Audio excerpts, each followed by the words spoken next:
En 1950, un exploitant de tourbe de la péninsule du Jutland creusa la terre pour trouver du combustible et découvrit un visage qui le regardait. Pas un crâne, un visage, les yeux clos, une barbe naissante, une expression à peine lisible, encore lisible après 2500 ans. La police a été appelée. Elle a conclu à un meurtre. Elle s'est trompée de 2 millénaires et demi. Il s'agit de l'homme de Tollund. Il n'était pas seul.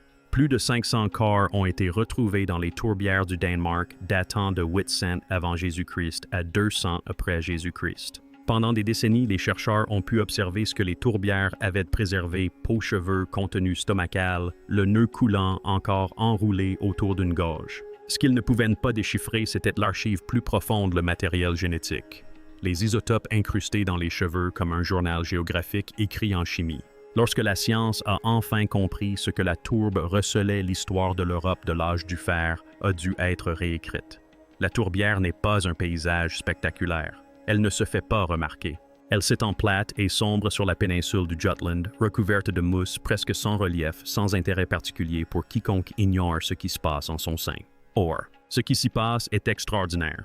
La tourbe est de la végétation compressée et décomposée accumulée au fil des siècles. Lorsque la mousse meurt par couches successives, elle libère une molécule appelée sphène qui stoppe la croissance bactérienne. L'eau d'une tourbière est acide et presque totalement dépourvue d'oxygène.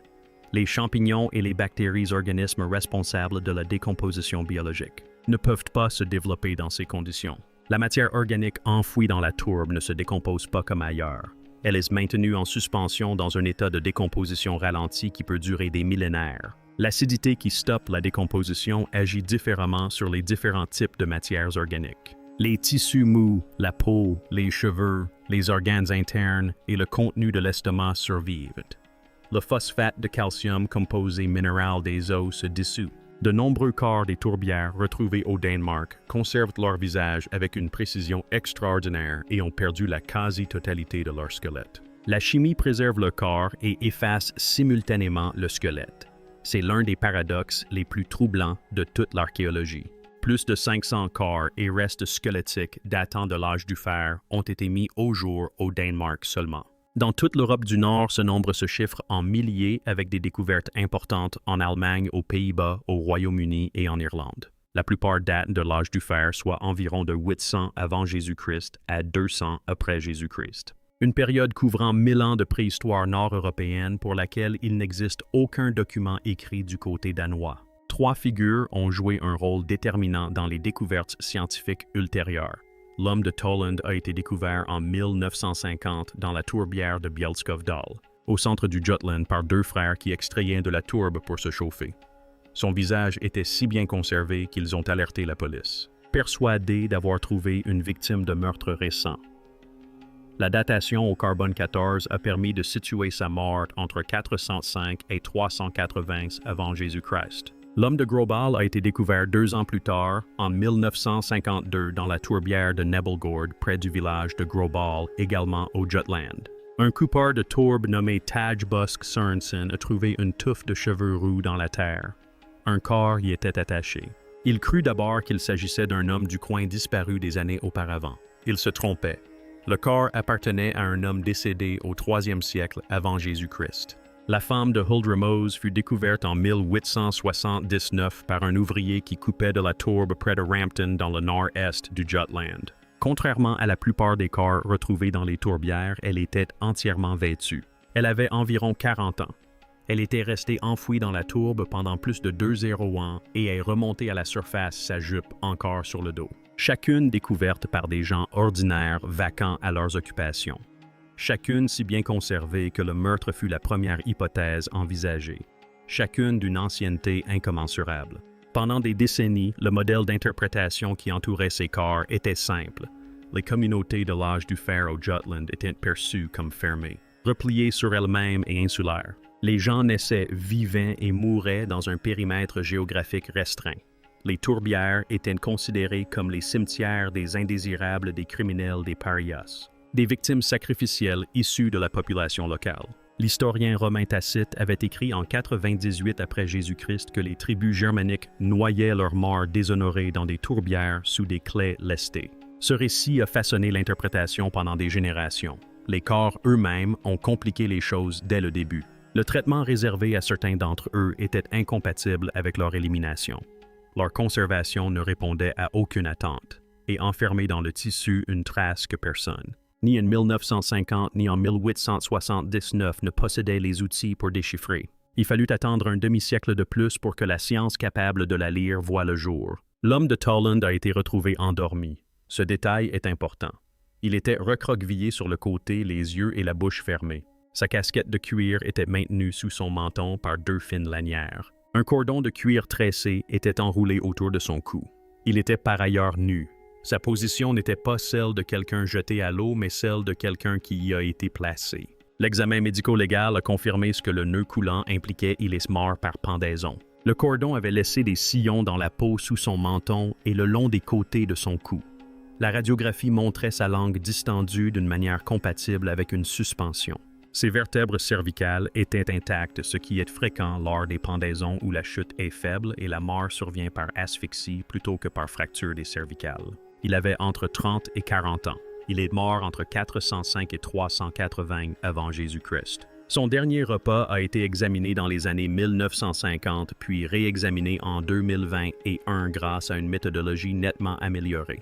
Il s'agissait d'une bouillie composée d'orge de lin de poisson et de persicaire pâle, une mauvaise herbe qui pousse parmi les cultures d'orge mais qui est systématiquement éliminée lors du battage. Ce n'est pas un aliment. Il s'agit d'un résidu de préparation alimentaire. Quelqu'un l'a ajouté délibérément.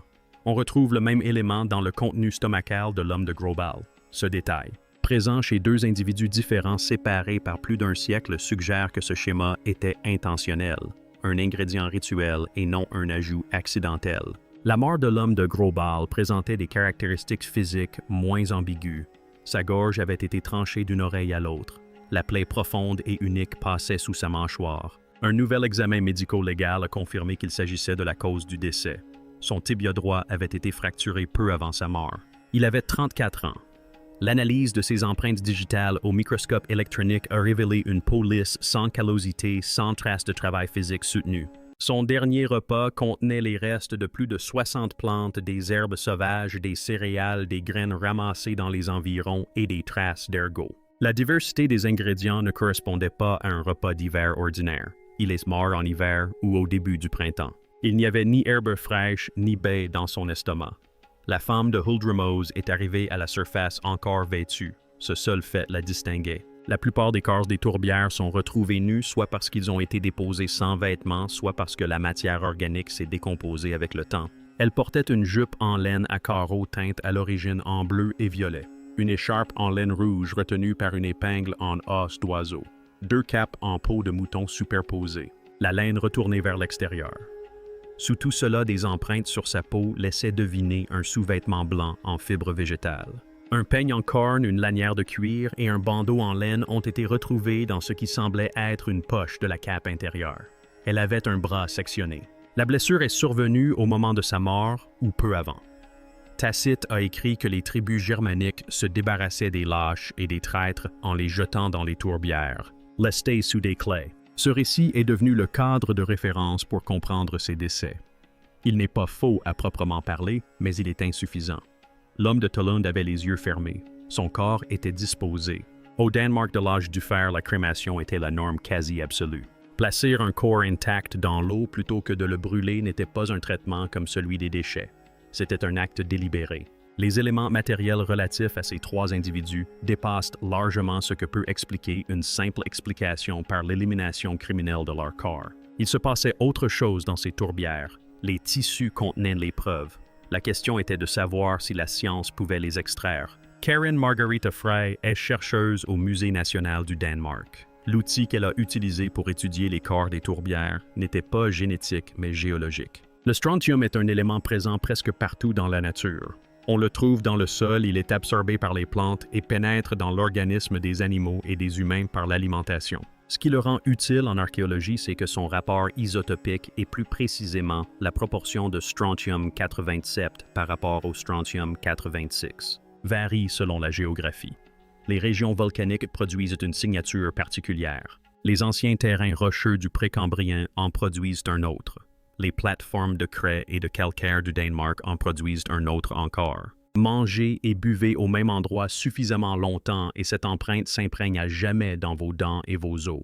Les cheveux enregistrent l'histoire de manière séquentielle. La racine reflète les derniers mois, la pointe les années précédentes. Une longue mèche de cheveux est une chronologie géographique inscrite dans la chimie. Farey a consacré 3 ans à la mise au point d'une technique de nettoyage d'échantillons de cheveux anciens et d'extraction du strontium utilisable. Le procédé devait éliminer toute contamination provenant du milieu marécageux lui-même qui porte sa propre signature chimique, lorsqu'elle eut enfin une méthode fiable. Elle l'appliqua d'abord à la femme de Huldremose. Le résultat se divisa nettement en 2 histoires distinctes. La teneur en strontium de la peau de la femme de Huldremose était conforme à la géologie locale du Jutland. Elle était originaire du Danemark. Ce point corroborait toutes les hypothèses du modèle existant. Farey examina ensuite les textiles. Le vêtement en fibre végétale qu'elle portait sous ses vêtements en laine présentait une signature en strontium incompatible avec tout terrain danois. Elle correspondait à celle de roches précambriennes géologiquement plus anciennes du type de celles que l'on trouve dans le nord de la Scandinavie, en Norvège et en Suède. Sa jupe en laine racontait une histoire encore plus complexe. Elle avait été confectionnée à partir de laine provenant d'au moins 3 régions géographiques distinctes. L'une était locale, les 2 autres non. Le tissu qui la recouvrait avait traversé la Scandinavie avant sa mort. Les conséquences furent immédiates et importantes. Le Jutland de l'âge du fer à cette époque n'était pas censé posséder de vastes réseaux commerciaux. L'opinion générale était que les cultures d'Europe du Nord, au début de l'âge du fer, fonctionnaient dans un isolement relatif avec des contacts et des échanges limités sur de longues distances. La garde-robe féminine de Huldremose constituait une preuve matérielle directe contre cette position. La laine et les fibres végétales avaient parcouru des centaines de kilomètres. Quelqu'un avait organisé ce déplacement. Frey appliqua ensuite la même analyse à la femme de Haraldskær. Découverte en 1835, remarquablement bien conservée, au point d'être un temps confondu avec une reine norvégienne du Moyen Âge. La femme d'Haraldskær possédait une particularité unique, ses cheveux mesuraient 50 cm de long. Il s'agit de la plus longue trace de strontium jamais retrouvée sur un individu. Elle représentait des années de migration géographique enchâssées dans un seul fil. Ses dents racontaient la première partie de l'histoire. L'émail qui se forme pendant l'enfance présentait une signature en strontium conforme à la géologie locale danoise. Elle avait grandi au Danemark. Pourtant, la pointe de ses cheveux racontait tout autre chose. Dans les mois qui ont précédé sa mort, sa signature isotopique du strontium a évolué. Elle s'est éloignée du profil danois de référence pour se rapprocher d'un profil compatible avec une région volcanique, le centre de l'Allemagne, voire le Royaume-Uni. Elle était loin de chez elle au moment de sa mort ou était revenue d'un voyage lointain peu avant son décès. Les 2 femmes avaient voyagé. Toutes 2 ont fini dans des tourbières danoises. Aucune ne correspondait au profil de la criminelle locale éliminée par sa propre communauté. La chercheuse Heather Gill Robinson avait émis l'hypothèse depuis des années que les corps des tourbières pourraient être des étrangers géographiques. Des personnes qui s'étaient mariées avec des membres de communautés venus d'ailleurs, des voyageurs, des individus qui ne s'étaient pas pleinement assimilés et qui par conséquent n'avaient pas été incinérés selon la tradition locale à leur décès. Le strontium lui donnait raison, et il révélait quelque chose de plus profond encore. Le monde dans lequel ces gens évoluaient n'était pas un monde clos. Il était interconnecté d'une manière que l'histoire connue de l'Europe de l'âge du fer n'avait pas permis d'expliquer. Le strontium a indiqué aux chercheurs l'emplacement des corps des tourbières. L'ADN leur permettrait de découvrir leur identité. Le raisonnement était simple. Le matériel génétique permettrait de confirmer l'origine géographique au niveau de la population, d'identifier les lignées ancestrales, d'établir si les individus étaient locaux ou étrangers au niveau biologique le plus profond, et de révéler potentiellement à quoi ressemblaient les Scandinaves de l'âge du fer et d'où venaient leurs ancêtres. L'ADN retraçait les déplacements tout au long d'une vie. L'ADN retraçait la descendance à travers les générations. Ensemble, ils permettraient de dresser un tableau qu'aucun des 2 ne pouvait fournir séparément. Le problème résidait dans la tourbière elle-même. La même chimie acide qui avait préservé le visage de l'homme de Tollund avait dissous son ADN. L'acidité, l'humidité, l'activité microbienne et le simple passage du temps sous forme chimique sont autant d'éléments qui nuisent au matériel génétique. Les conditions qui rendaient les tourbières danoises exceptionnelles pour la préservation des tissus mous en faisaient l'un des environnements les plus hostiles de la planète pour la récupération d'ADN ancien. Des chercheurs travaillant dans le pergélisol sibérien ou sur des sites désertiques arides avaient réussi à extraire des séquences génétiques anciennes avec une fiabilité relative. Le Danemark ne présentait aucune de ces caractéristiques. La tourbe y était humide, relativement chaude et acide. Personne ne s'attendait à ce que de l'ADN exploitable puisse survivre dans de telles conditions. L'os pétreux à la base du crâne est l'os le plus dense du corps humain. Il protège l'oreille interne et de ce fait, il protège mieux que toute autre structure osseuse le matériel génétique qu'elle renferme. Dans la recherche sur l'ADN ancien, il s'agit à la fois de l'échantillon de dernier recours et de premier choix. Si de l'ADN est présent quelque part dans un spécimen dégradé, il y a de fortes chances qu'il s'y trouve. Les chercheurs ont d'abord prélevé des échantillons sur le fémur de l'homme de Tollund. La tentative a échoué. Le matériel génétique du fémur était trop dégradé, trop fragmenté, trop attaqué chimiquement par le milieu marécageux pour produire des séquences lisibles. Le fémur était une impasse. L'os pétreux restait la cible, mais fourré dans le crâne le mieux conservé de l'archéologie européenne n'était pas une décision prise à la légère. Peter de Barros Damgaard et Morten Allentoft du Centre de géogénétique de Copenhague se sont tournés vers la femme d'Harald Skær, une dent et un fragment d'os pétreux. Après près d'un an de travail en laboratoire, la dent a livré un fragment si petit qu'une contamination ne pouvait être exclue. 0% d'ADN humain. Damgaard a décrit le puzzle génétique comme étant brisé en morceaux si petits qu'il ne contenait aucune information. L'ADN de la femme d'Harald Skær, conclut-il, était à jamais inaccessible. C'est cet obstacle précis qui distingue les corps des tourbières de presque tous les autres projets d'ADN anciens. La même chimie qui a préservé les visages a effacé les gènes. Les tourbières donnaient d'une main et reprenaient de l'autre. La solution résidait dans l'échelle. Si les organismes individuels prélevés dans les tourbières ne pouvaient pas fournir de séquences génétiques claires, la population à laquelle ils appartenaient pouvait tout de même être déterminée. Allentoft et ses collègues ont constitué des ensembles de données non pas à partir de corps provenant spécifiquement des tourbières, mais à partir de restes squelettiques de l'âge du fer provenant de plusieurs sites funéraires à travers le Danemark. Des sites où les ossements avaient été préservés dans des conditions moins hostiles à l'ADN que la tourbe acide. Villages de l'âge du fer, tumulus, cimetières à travers le Jutland et les îles danoises. Des milliers d'individus, des dizaines de sites. Le patrimoine génétique de la population qui a déposé ses corps dans les tourbières. Le problème de contamination qui avait rendu impossible l'extraction individuelle est devenu gérable à l'échelle de la population. Les motifs qui disparaissaient dans un seul échantillon dégradé sont devenus lisibles dans des centaines d'échantillons. La méthodologie qui avait échoué sur le fémur de l'homme de Tollund a réussi lorsqu'elle a été appliquée systématiquement à l'ensemble du monde de l'âge du fer qu'il avait habité. Cette méthodologie n'a pas permis de dégager une simple note de bas de page. Elle a entraîné une révision complète de notre compréhension de l'identité des Scandinaves de l'âge du fer, de leurs origines et du vécu de la société qui enterrait ses morts dans la tourbe danoise avant même que le premier corps ne soit immergé. L'ADN n'a pas permis de décrire le peuple que l'on s'attendait à trouver. L'hypothèse de travail, fruit d'un siècle d'archéologie de l'âge du fer, était simple. Les habitants du Jutland étaient d'anciens Scandinaves enracinés dans la péninsule depuis des temps immémoriaux. Une population en parfaite harmonie avec le paysage qu'elle habitait. Les corps des tourbières étaient les morts de leur région. Des habitants exécutés, sacrifiés, éliminés par les communautés qui avaient toujours vécu en ce lieu. La génétique a complètement démantelé cette hypothèse. La population danoise de l'âge du fer ne provenait pas d'une seule lignée ancienne aux racines ininterrompues dans le sol du Jutland. Elle était le produit d'au moins 2 grandes migrations préhistoriques qui s'étaient convergées, mélangées et superposées l'une à l'autre pendant des milliers d'années avant le début de l'âge du fer. Les hommes qui ont pendu l'homme de Tollund, qui ont égorgé l'homme de Grobal, qui ont enfoui la femme de Huldremose dans la tourbe encore vêtue de ses vêtements de voyage, étaient eux-mêmes des descendants de migrants.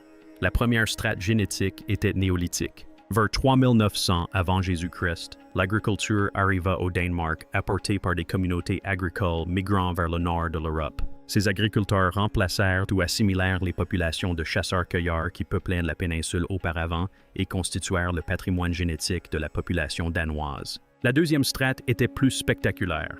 À l'âge du bronze, les populations de la steppe pontique caspienne, ces vastes prairies s'étendant au nord de la mer Noire, ont migré vers l'ouest et le nord à travers l'Europe Migration que l'ADN ancien a désormais retracé avec précision. Ils portaient un profil ancestral distinct qui a transformé la composition génétique de l'Europe du Nord. Au début de l'âge du fer, la population du Jutland possédait déjà une ascendance steppique substantielle superposée à sa base néolithique. L'homme de Tollund, l'homme de Grobal, la femme de Huldremose, aucun d'eux n'était issu d'une lignée scandinave ancienne et immuable. Ils étaient le fruit vivant de migrations remontant à l'âge du bronze jusqu'aux prairies d'Asie centrale. Les données génétiques le disaient clairement. Les données sur les haplogroups ont permis de préciser davantage le tableau. L'haplogroupe 1 présent à moins de 2% dans les populations scandinaves modernes est apparu à des taux significativement plus élevés sur les sites funéraires danois de l'âge du fer. Plusieurs haplogroupes courants dans les archives anciennes sont rares ou absents au Danemark actuel. La composition génétique de la population de l'âge du fer était sensiblement différente de celle de la population occupant aujourd'hui le même territoire. Les habitants des tourbières appartiennent à un monde génétique qui a lui-même été transformé au fil des siècles par des mouvements et des métissages successifs. Leur apparence physique, issue de la génétique, s'est affranchie des stéréotypes. La population scandinave de l'âge du fer ne correspondait pas à l'image stéréotypée de personnes au teint clair et aux yeux bleus véhiculée par l'iconographie nordique. L'analyse de l'ADN ancien a révélé une population présentant une pigmentation beaucoup plus variée. La coloration claire s'est accentuée au cours de l'âge du fer, mais les individus plus anciens présentaient une gamme plus étendue. L'image emblématique de l'ancien Viking est une simplification ultérieure appliquée rétrospectivement à une réalité plus complexe. Puis la génétique des populations et le strontium ont été mis en parallèle. Et l'image combinée a abouti à quelque chose qui a réécrit les hypothèses fondamentales de l'histoire européenne de l'âge du fer. La femme d'Huldremose était née dans la région comme l'ont confirmé ses gènes.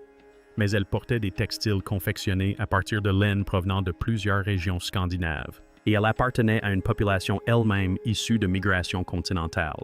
La femme Haraldskær avait grandi au Danemark génétiquement et géographiquement, mais elle avait voyagé dans une région volcanique à des centaines de kilomètres de là au cours de ces derniers mois. Et le monde de l'âge du fer dans lequel elle est revenue était déjà ancien, stratifié et loin d'être clos. La société qui a placé ces personnes dans les tourbières était interconnectée à travers l'Europe d'une manière insoupçonnée. L'ADN de leur population l'a prouvé. Le strontium présent dans leurs cheveux l'a confirmé. Les textiles qu'ils portaient en témoignent. Ce que recelaient les tourbières, ce n'était pas un lieu isolé et reculé où se déroulaient des rites mystérieux aux confins du monde connu. C'était un nœud pleinement intégré à un réseau qui s'étendait des steppes d'Asie centrale aux côtes de Grande-Bretagne. La tourbe a préservé les preuves. L'ADN a finalement permis de les déchiffrer. Ces deux affirmations étaient vraies simultanément.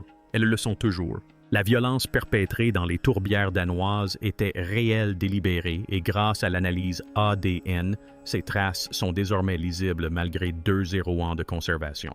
L'homme de Grobal a la gorge tranchée d'une oreille à l'autre.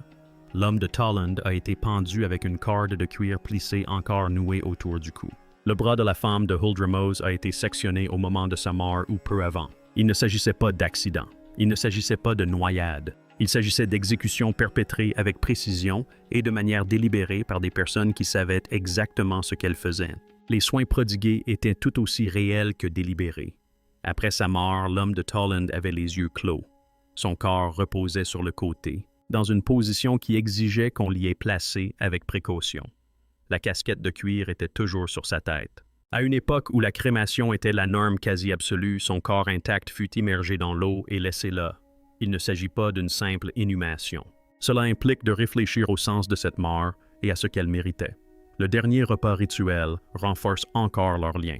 Les résidus de battage ajoutés à la bouillie de l'homme de Tollund se retrouvent dans l'estomac de l'homme de Grobal, une plante couramment éliminée lors du traitement des céréales, présente chez deux individus différents à plus d'un siècle d'intervalle.